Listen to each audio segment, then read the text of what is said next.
just talking to you right now, thinking about it, like, you bring out like that your mom, is not able to do this, right?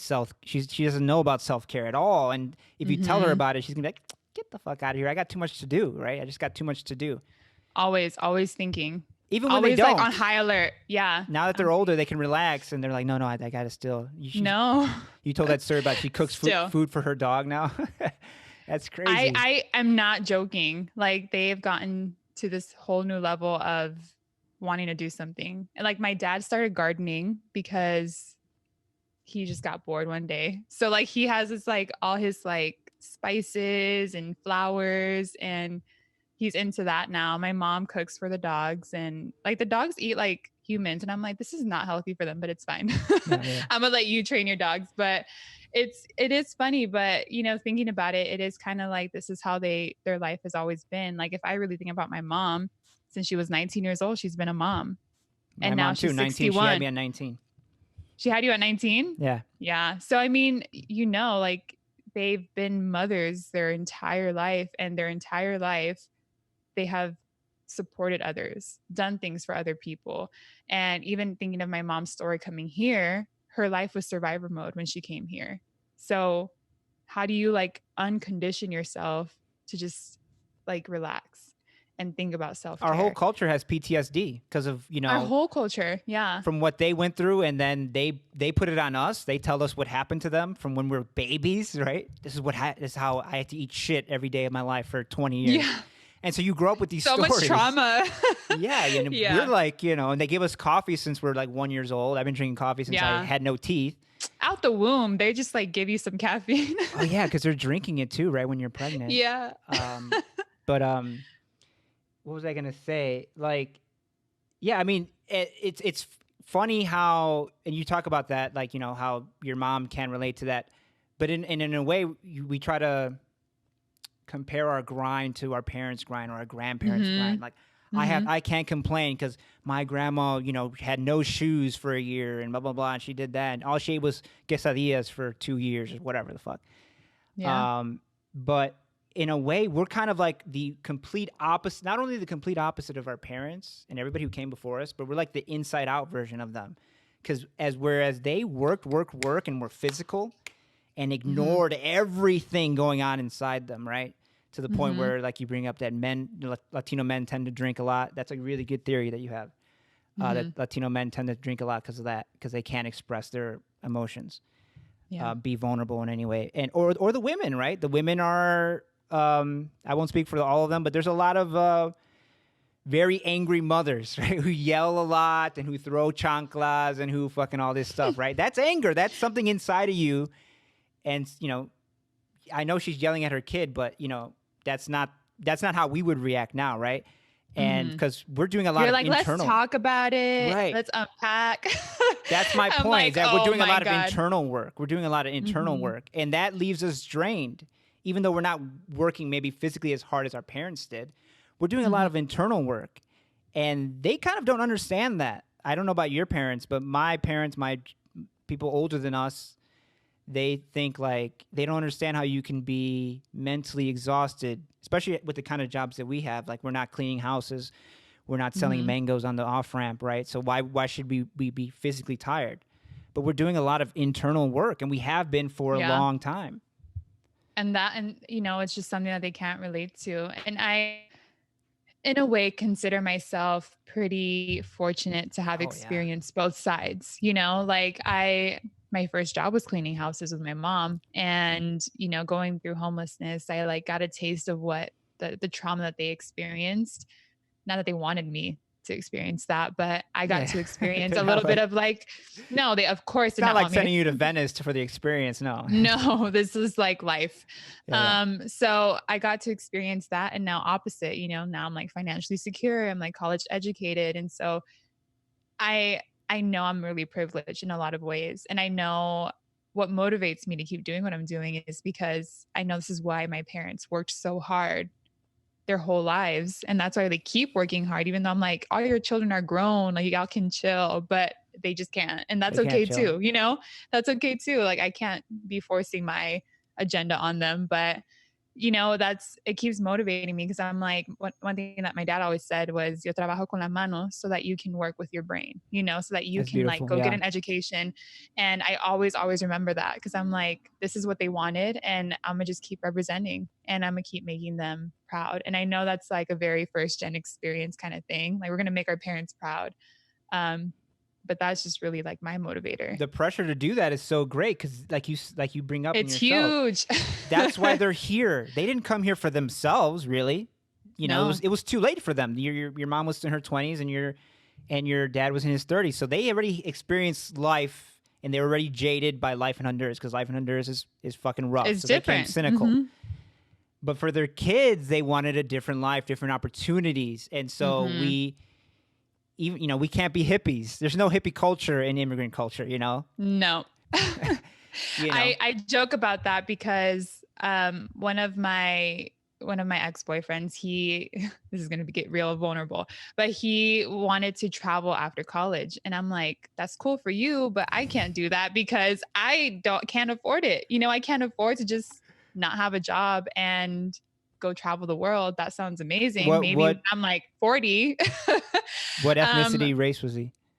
He was a white boy. So again, very, very different. And I talk a little bit about this in one of my episodes, but it's interesting dating other races because you really reflect on your own experiences and you're like, wow, I'm very different.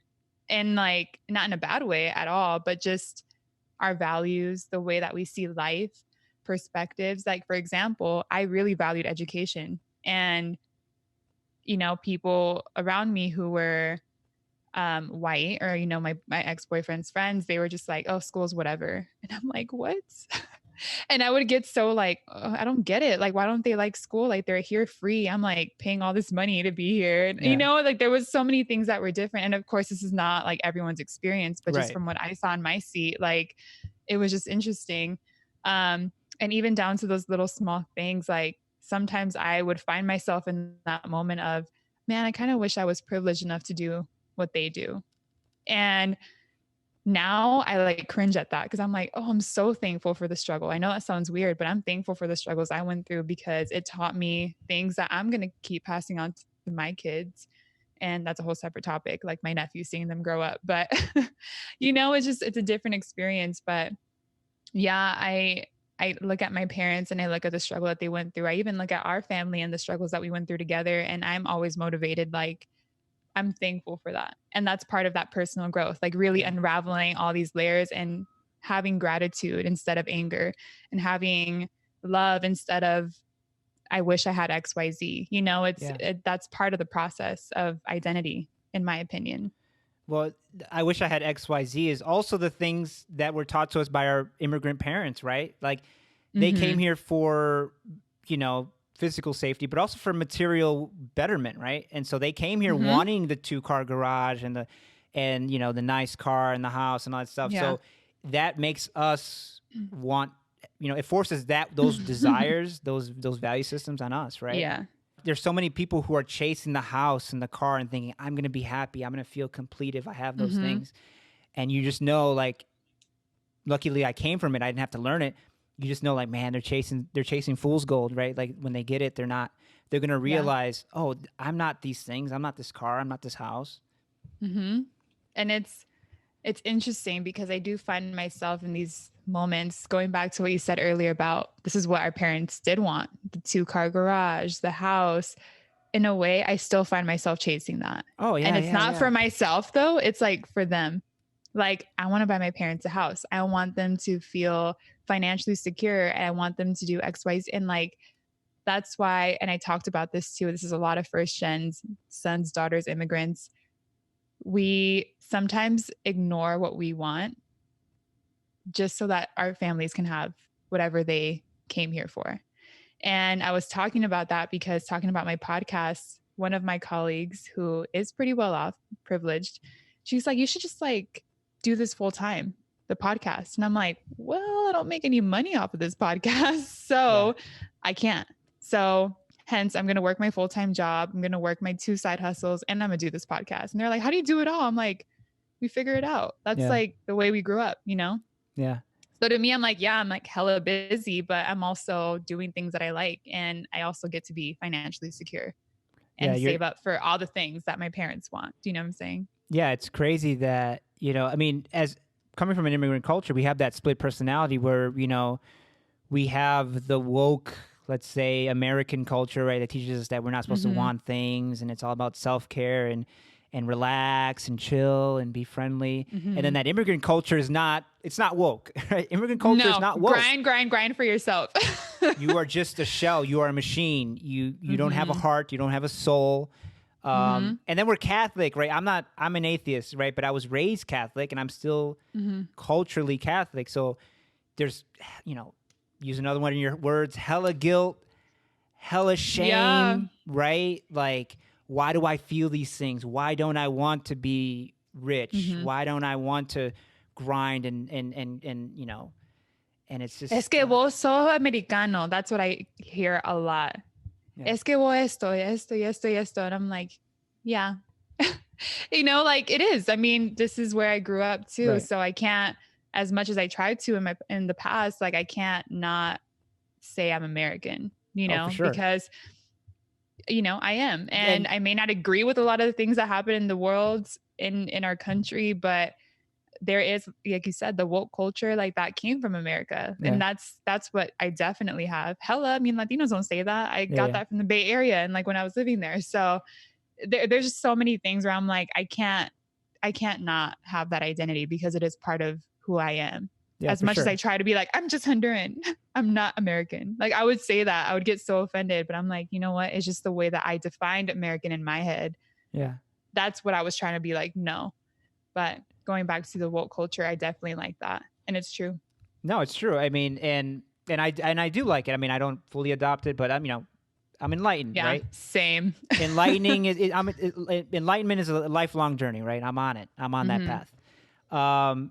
But yeah, and on the other side of the coin, like they want those material things. They want to come here and grind because they are Honduran, right? They're more Honduran than we are, and in Honduras, the Yeah. value systems are different, and in America, the value Mm-hmm. systems are different. And I always tell my grandma that, like, you came here so that I can achieve the American dream.